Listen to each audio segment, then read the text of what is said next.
of progress. I'm Alberto Vasallo. Tonight on Greater Boston, the Boston Law Enforcement Intelligence Center that's under investigation for possible racial discrimination just got millions more in funding from city government. Why does Mayor Wu support it, and why don't her progressive colleagues on the city council? Plus, the latest on the efforts in overhauling Massachusetts gun control laws. GBH News State House reporter will join us from Beacon Hill. And finally, a look at the fight to rename Columbus Day to Indigenous Peoples Day here in Massachusetts.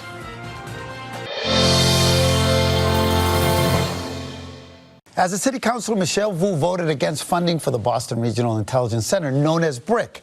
Now, as mayor, she just signed off on more than $3 million in new grants for the center, a data analysis operation that's home to Boston's database of suspected gang members. Now, the center has been a major source of controversy in recent years and is currently under investigation by Attorney General Andrea Campbell for allegedly discriminating against Black and Latino teens in this database. But the mayor and the city councils who voted in favor of the grants argue that they are necessary to help law enforcement keep the city safe. Now, joining me to weigh in on the pros and cons are Fatima Ahmad. She's the executive director of the Muslim Justice League, which has been campaigning against the new funding, and city councilor at large Erin Murphy, who voted in favor of accepting the grant. So welcome to Greater Boston, and thank you for stopping by to kind of bring us all up to date. Fatima, I'm going to start with you.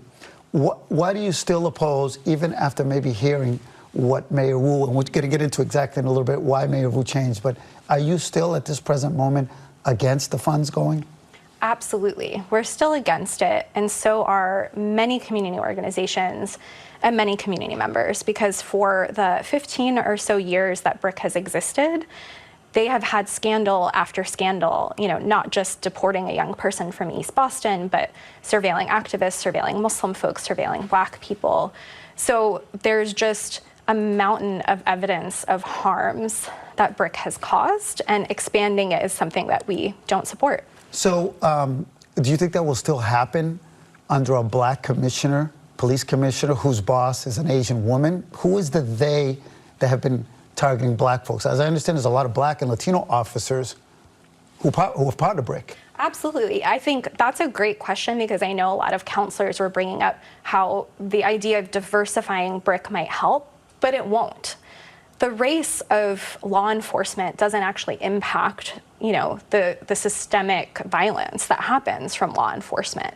It doesn't matter if it's a Black or brown person who's participating in this surveillance mechanism. So having a Black commissioner, which we've had before, having Mayor Wu in office doesn't change what this institution has been doing, right? They're going to continue doing things the same way, and these reforms that have happened are not substantial. It doesn't actually change the discriminatory foundation of an institution that, the whole point of BRIC is to look at people who are not suspected of doing violence. They're collecting information on all of us, including, former Mayor Marty Walsh, former Councilor Tito Jackson. Almost everyone has been impacted by BRIC. Okay, Councilor Murphy, obviously, I can probably tell you don't really buy that because you voted for it. I have a different opinion, and I voted twice, right? We voted for it once, and then we brought it to a committee meeting. But I would push back. When you introduced it, you said new funding.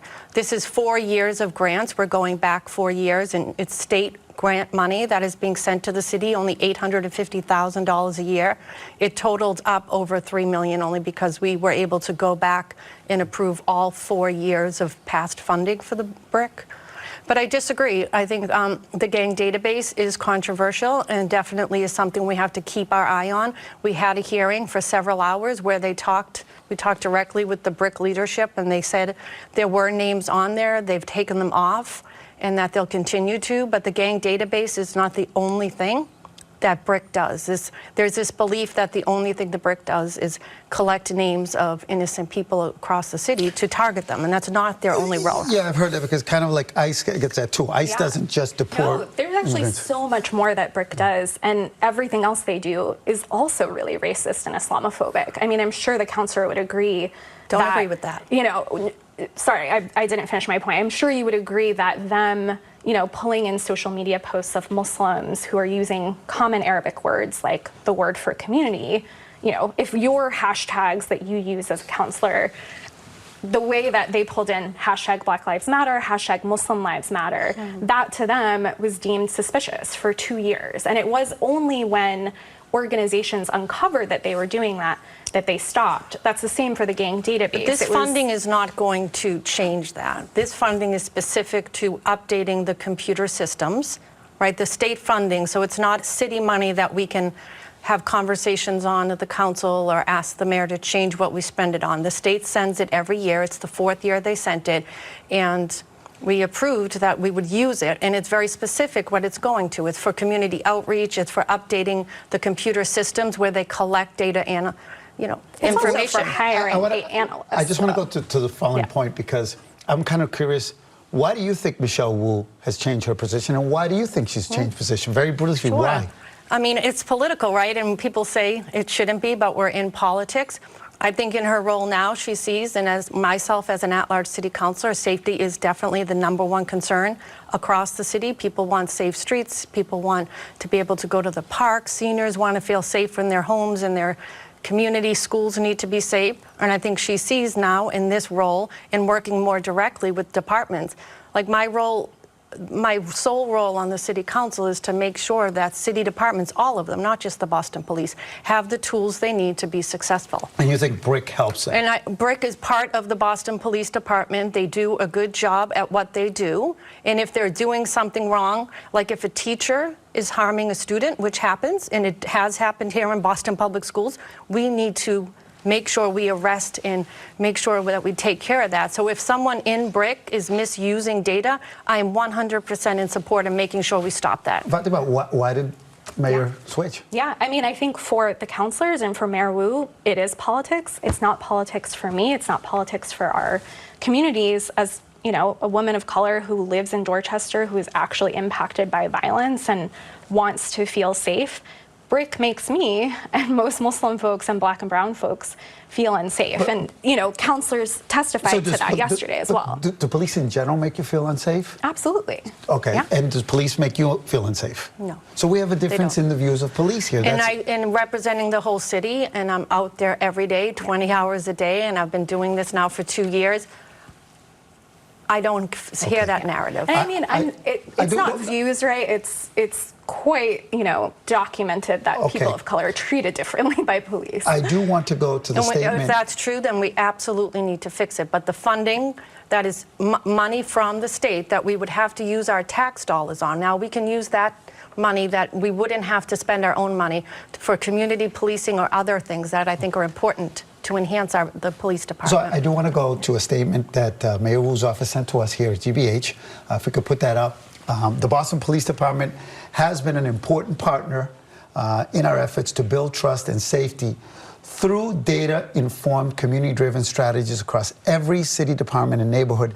And the BRIC plays a critical role in providing the intelligence and analysis. So you don't agree with Mayor Wu's view on that? Well, they also haven't backed it up. For an agency that has all of these data analysts and is talking about data year after year, hearing after hearing, they haven't convinced even our current Attorney General that they are actually impacting violence in any helpful way. And yet there is, again, piles of evidence that we pry out of their hands, that we have to sue the city to get the records about the gang database to show the harms that they've caused. You said you've talked to many people who are afraid of BRIC and the police department and so forth in your community. I'm curious to hear the folks that you talk about, because you're supposed to be the voice of your constituents. Exactly. What are your constituents saying? And I represent the whole city. They're not saying that to me. When I'm at Mattapan, Roxbury, Jamaica Plain, West Roxbury, every community meeting starts with an update from the police department. Every resident that attends or that I'm at other events across the city care about the violence and want to make sure our city is safe and people feel safe. And also a perception of safety is as important as reality. We know the data shows that we're one of the safest large cities in the world. But if people don't feel safe, we have to address it. Absolutely. So I want to kind of get to me, it seems like such a small dollar amount, too. $850,000. That's huge for communities. I wish my I colleagues want to see if I can acknowledge both of you to acknowledge you. Do you not agree, though, Councilor Murphy, that there are people who legitimately Absolutely agree are with her. afraid of certain police officers Absolutely because agree. of their past experience or whatever it is? And I would not diminish that at all or be disrespectful about people's feelings. Absolutely. And can't you recognize that for a lot of folks, the police are who they go to in black and brown communities? They want to see more police. They want to see more law enforcement because of the crime rate. They'd rather take the police over the criminal any day, and that's probably what you hear when you go into black and brown communities. Yeah, I can say, you know, as someone who is in a black and brown community, again, who is in Dorchester, our communities, my neighbors want to feel more safe, and they think that the only option is law enforcement because we keep funneling so much money into it when we could actually put that money towards the organizations who are doing violence prevention on the ground. And that's my who've point. Been impacted by the gang database themselves who are doing that kind of work. And I agree that, but the police is a small part of our overall city budget, and I do wish there was a political will, and my colleagues were as outraged with our BPS budget, $1.5 billion, and we're failing our black and brown kids every day in our BPS system. There are so many failing schools, and to me, that's the pipeline to prison, and that's where we can do outreach and spend more money focusing on social services, wraparound, before and after school programming. I don't think it's dismantling the police or being, you know, having this narrative that the police are the enemy is going to get us to a place where people feel safe in the city. I'll tell you what place we are right now. We're at a place where we have to continue this conversation off camera because we've got to continue, but I really want to thank both of you for coming on board. It's a great discussion. Hopefully we've enlightened some of our folks to kind of understand both sides of this position. So thank you very much for coming by. Thank you. Thank you. Appreciate it. Thank you. Next up, the State House of Representatives is out with a new sweeping gun control bill that would make major updates to the new way the state regulates firearms. It's a revision of a previous House bill that stalled out in the Senate earlier this year and enraged local gun owners and gun rights activists. House leadership says they hope to pass this bill by the end of the month, but there are still plenty of obstacles. Now, our GBH News correspondent Katie Lannon joins me now from the State House with more information on the bill and its prospect. Hi, Katie. How are you? Hey, doing well here in my little basement hideaway at the State House. Excellent. So talk to me. You are at the State House.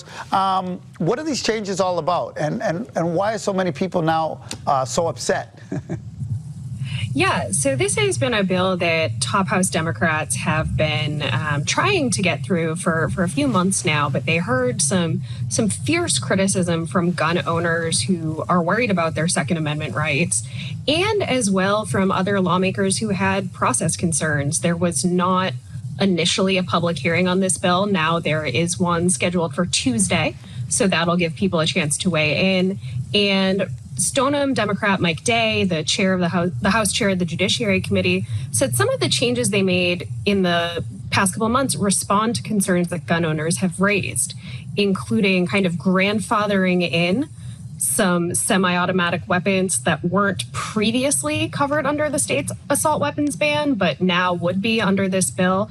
There is some relaxing of language restricting where guns could no longer be carried. So under the bill, if it passes, guns would be formally banned from schools, polling places, government buildings. But the new version of the bill leaves it up to business owners to decide if they want to ban guns in their establishments. So a lot to work through here still. Now, assuming this goes through, where does this put us, Massachusetts, on the spectrum of, you know, really tough, strict gun controls and more relaxed one? Where would we fall in? Well, I think one of the things that the proponents of this bill have been saying throughout the process is that Massachusetts already has really tight gun laws. We're already at the stricter end of that spectrum. And what they're looking to do is keep going, really. So they say it's not enough if any Massachusetts resident is still losing their life to gun violence. And they want to make sure that the existing Massachusetts laws still stand in the wake of last year's Supreme Court decision striking down the New York concealed carry law. Yeah, take me to explain that a little bit to those who aren't up to date with that particular process. Just give me the little kind of overview of that. Yeah, absolutely. I mean, this was a law that really prompted a lot of states to relook, or not a law, sorry, a court decision that prompted a lot of states to take a second look at their restrictions on carrying firearms, particularly in public places.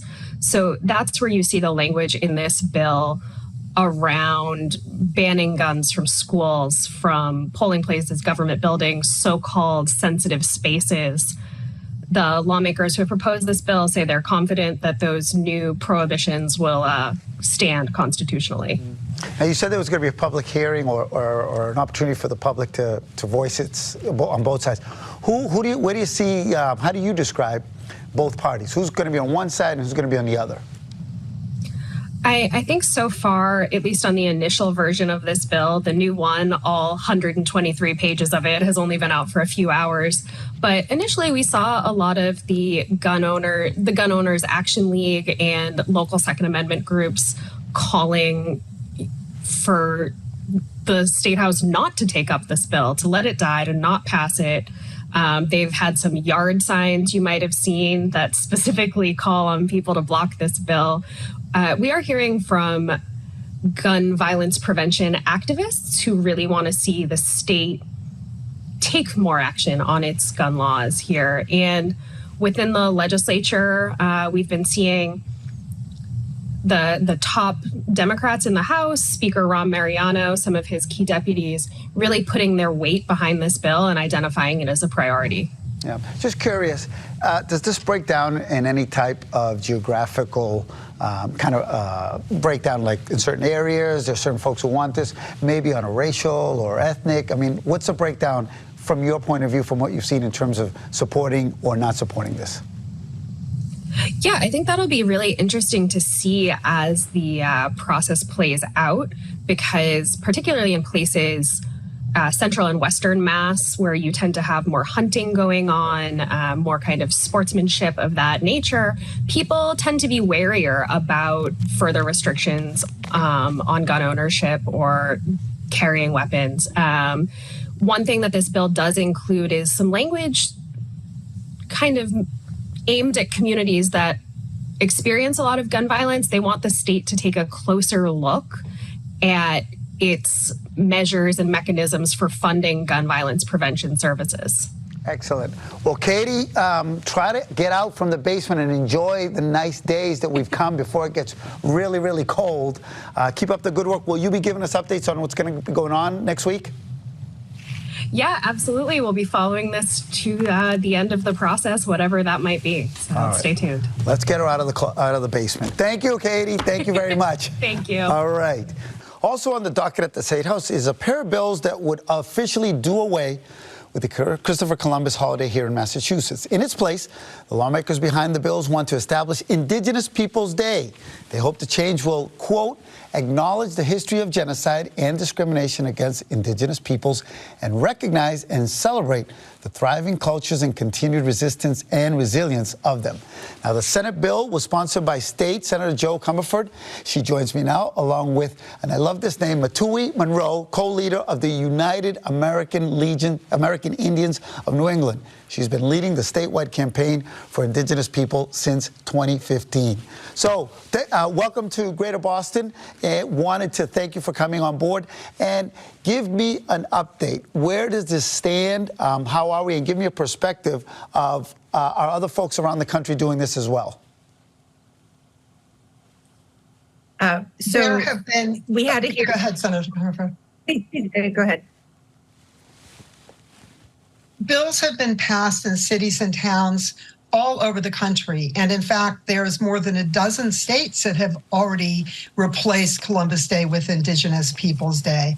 In Massachusetts, we've worked in more than 30 cities and towns at this point that have enacted an Indigenous Peoples Day in lieu of Columbus Day. So this has been happening for a long time. We've been asking for Indigenous Peoples Day since the 1970s, but in recent years, the wave on this has really picked up. And so it's great to see that Maine has already done this, Vermont has already done this, California and other states.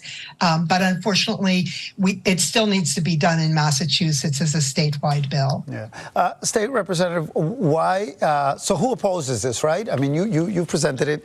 There's been opposition, especially from the Italian-American community. But who else have you heard? Other state reps? What's the resistance? So, very good question. Let me just say that I partner with Representative Christine Barber on this bill.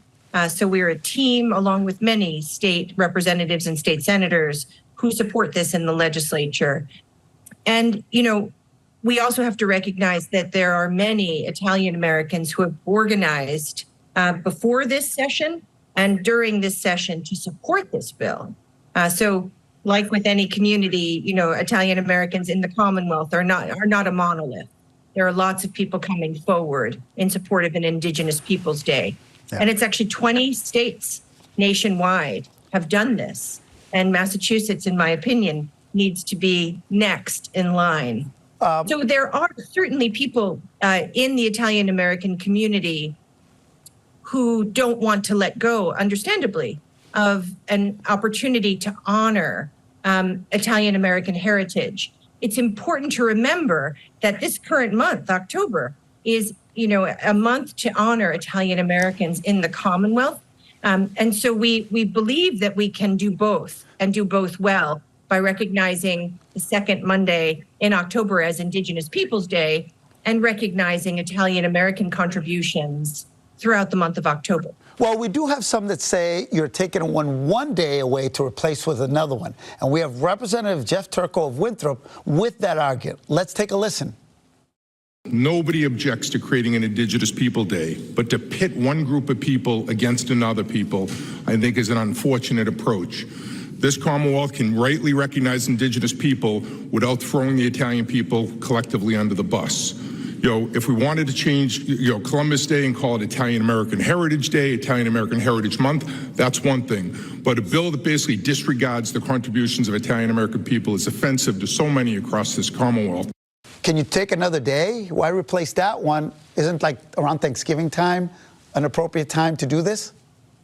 Well, let me just back up and say, this bill doesn't disrespect Italian Americans. It says that Christopher Columbus, as a figurehead, is not worthy of memorialization or celebration, because we understand now as people that Christopher Columbus, although painted with a very rosy brush, you know, early on in the nation's history, is, you know, did through violence and subjugation, acts that, again, I think we as a Commonwealth don't value generally. So I don't think it's a dichotomy. I think it's really important that we back up from an either-or proposition.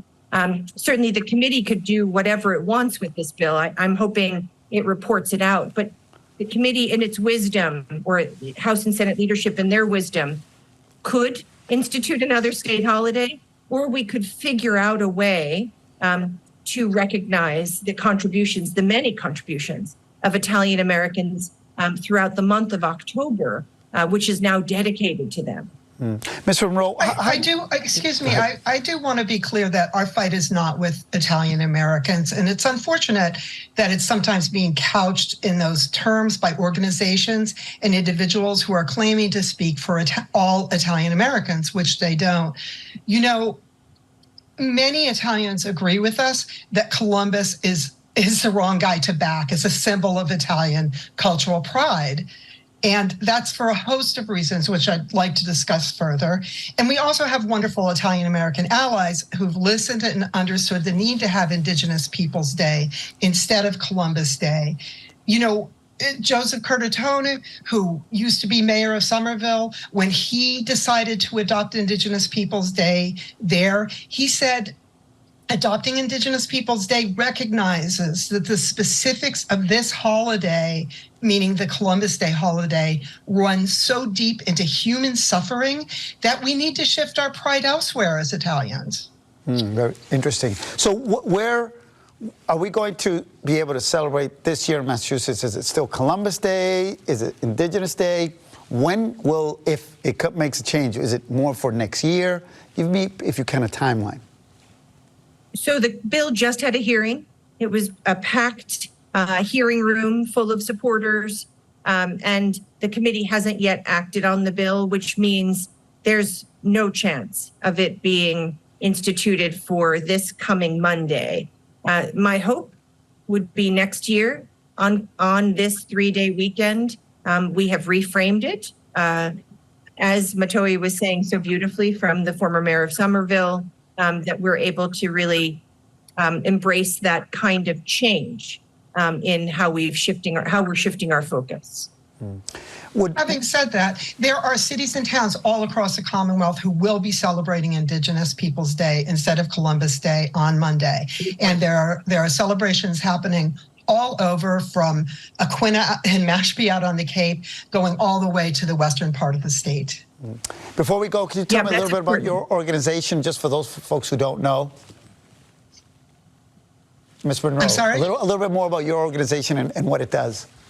Sure. So our organization is United American Indians of New England. We are a coalition partner with the Mass Indigenous Legislative Agenda, which has brought 5 bills before the legislature, one of which is the Indigenous Peoples Day bill. We've also been working statewide with many communities who want to make the change to Indigenous Peoples Day to help them to make that happen.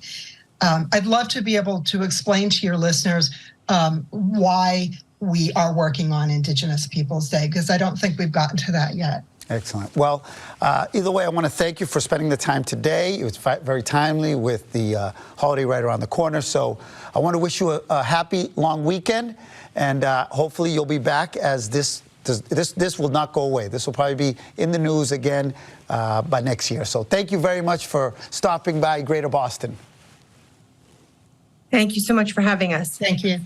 That's it for tonight, but come back tomorrow for Talking Politics as chaos reigns in Washington and 2 former Massachusetts state reps will weigh in on a new report about Americans' exhaustion with politics in Congress and at home. Plus, one-on-one interviews with both candidates vying to replace Ricardo Arroyo on the Boston City Council. That and more tomorrow at 7. Thanks for watching. I am Alberto Vasallo. Good night.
Our next